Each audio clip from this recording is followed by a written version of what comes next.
சேர்மம் என்ன பிரச்சனை சேர்மங்க நடந்துகிட்டு இருக்கு? மணி 2ஆவது. இது எத்தனாவது வண்டி? இது 3ஆவது வண்டி இன்னைக்கு. சரி. ஆள் வேற 17 பேர் தான். கொஞ்சம் தூரத்துல தான் போட்டு அடிக்காவ. சரி. சோறும் வந்துட்டு சோறும் தரமுடிக்காவ. இங்க போட்டு என்ன 5 மூடு 10 மூடுன்ட்டு செவந்துகிட்டே தான் இருக்கு. அண்ணா ஒன்று கிடக்கல, தூக்கி போடு. சரி. என்ன கதையில போயிட்டு இருக்குன்னு தெரியல. இது போக இன்னொரு வண்டி வேற நிக்குது. சரி. 10 டன் வண்டி. உயிராது இருக்குமா? உயிர் மிஞ்சுமான்ட்டு கூட தெரியல இன்னும். என்னல ஏதோ வெள்ளத்துல சிக்கி கிடக்க மாதிரியே பேசுதா? ஆமா அப்படிதான் இருக்கு. மணி 2:06 ஆகுது. 2:06 தானே ஆகுது? 2:06 ஆகுதுன்னா காலையில 7 மணிக்கு சாப்பிட்ட சோறு. காலையில உள்ள அந்த வீரமான குரல் வந்துட்ட இல்லையே. பரவி இப்படி போட்டு அடிச்ச பிறகு எங்க குரல் வரும்?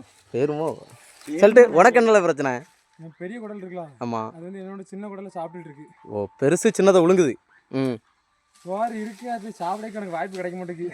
கேட்டா கொரியாண்ணா ஒரு நட போட்டு விடுதா, அப்படி நடுவே அள்ளி தின்ட்டு வரியா? கேட்டா இருக்கா? விட்டாலும் போயிருவேனே. விட்டா நம்ம வீட்டுக்கே போயிருவேன். அப்படியா? அவ்வளோ வேகத்துல இருக்கு. கம்பெனியோட நிலவரம் வந்து இதான். ரொம்ப மோசமா. கம்பெனி பேர்ன பேர் கழுகிட்டிமா. காட்டுப்பறவை. காட்டுப்பறவை. உயிர் இருந்தா மட்டும் போதும்.